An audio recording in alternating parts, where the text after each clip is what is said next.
እንደምን አመሻችሁ ተመልካቾቻችን። የዕለቱ የቢዝነስና ምጣኔ ሀብት ዘገባዎች ተጀምረዋል። አስቀድመን ከኢትዮጵያ ንግድ ባንክ ያገኘናቸውን የውጭ ሀገራት የገንዘብ ምንዛሪ ተመን፣ ከብሔራዊ ባንክ ያገኘነውን የወርቅ ዋጋ ተመን እንዲሁም የዕለቱን የነዳጅ ዋጋ ተከታትለን እንመለስ።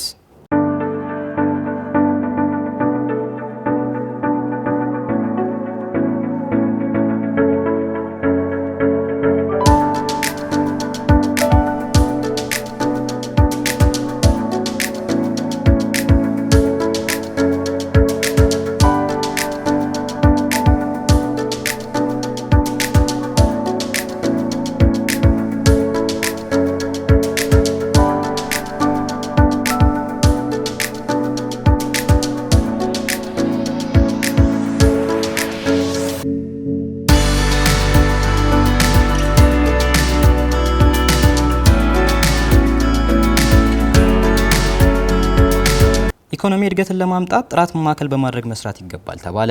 በኢትዮጵያ የጥራት መሰረተ ልማትና መረጋገጫ ዘርፍ ሚኒስቴር ዴኤታ እንዳለው መኮንን እንደ ሀገር ኢኮኖሚ እድገትን ለማምጣት በሁሉም መስክ ጥራትን ማዕከል አድርጎ መስራት ይገባል ብለዋል።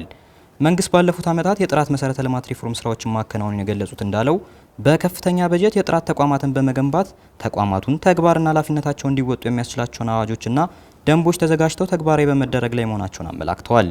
አክለውም እንደ ሀገር ጥራት ያለው ምርትና አገልግሎት በማቅረብ በዓለም አቀፍ ደረጃ ተወዳዳሪ ለመሆን ኢኮኖሚ እድገቷን ለማረጋገጥ ከጥራት አንጻር የተዘጋጁ የህግ ማዕቀፎች ተግባር ላይ መዋል አለባቸው ብለዋል።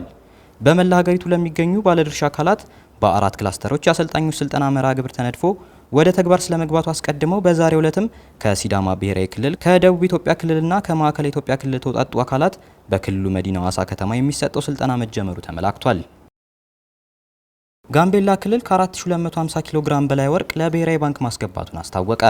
ክልሉ ያለፉት 9 ወራት የስራ ክንውን ሂደቱን የገመገመ ሲሆን ባለፉት 9 የስራ ወራት ብቻ 4254 ኪሎ ግራም ወርቅ ለብሔራዊ ባንክ ማስገባቱን የማዕድን ልማት ሀብት አስታውቋል። የክልሉ ማዕድን ልማት ሀብት ዋና ዳይሬክተር ኦጁሉ ጊሎ እንደተናገሩት ከሆነ እንደ ሀገር የብዝሃ ኢኮኖሚ አውታር ተብለው ተለይተው በልዩ ትኩረት እየተሰራባቸው ከሚገኙ ዘርፎች መካከል አንዱ የማዕድን ልማት ዘርፍ ነው። ይህን ተከትሎ በክልሉ ያለው ሰፊ የወርቅ ማዕድን ሀብት ከብክነት በመታደግ ጥቅም ላይ እንዲውል ለማድረግ በትኩረት እየሰሩ መሆናቸውን አብራርተዋል። ይሁንና በተያዘው በጀት ዓመት በተለይም ባለፉት 9 ወራት ውስጥ ብቻ በክልሉ በባህላዊና በልዩ አነስተኛ ወርቅ አምራች ኩባንያዎች በኩል 4254 ኪሎ ግራም ወርቅ መመረቱን አስቀድመው ለብሔራዊ ባንክ ገቢ መሆኑን ጠቅሰዋል።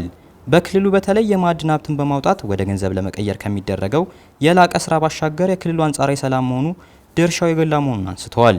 ከበጀት ዓመቱ በቀሩት ጥቂት ወራትም በዘርፉ የላቀ አፈጻጸም በማምጣት ለብሔራዊ ባንክ ገቢ የሚደረገውን የወርቅ መጠን ለማሳደግ በትኩረት እንደሚሰራ የክልሉ ማዕድን ሀብት መረጃ አመላካች ነው።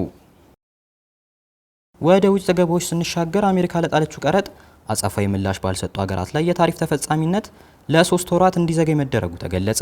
አሜሪካ ፍትሐዊ የንግድ ስርዓት በመዘርጋት ላይ ትገኛለች የሚሉት ትራምፕ በንግድ አጋር ሀገራት ላይ በጣሉት ታሪፍ ዙሪያ አጸፋዊ ምላሽ ላልሰጡ ሀገራት የታሪፍ ተፈጻሚነት ለ90 ቀናት እንደሚዘገይ ማድረጋቸውን በማህበራዊ ትስስር ገጻቸው በኩል ባስተላለፉት መልእክት አስታውቀዋል።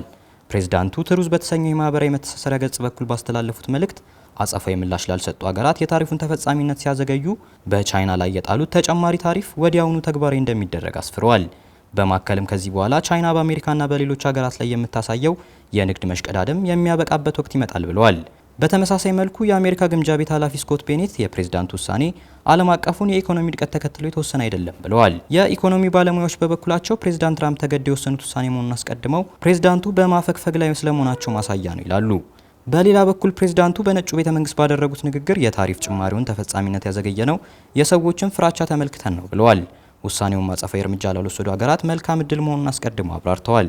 የፕሬዝዳንቱን የታሪፍ ጭማሪ ተከትሎ የበርካታ ሀገራት መሪዎች ንግዳቸውን በተመለከተ በመምከር ላይ ሲሆኑ አሻም ይህን ዘገባ እስካሰናዳችበት ጊዜ ድረስ ቻይና በበኩሏ ያለችው ነገር መኖሩን አልተመለከተችም። ተመልካቾቻችን የዕለቱ የቢዝነስና ምጣኔ ሀብት ዘገባዎች በዚሁ ተጠናቋል።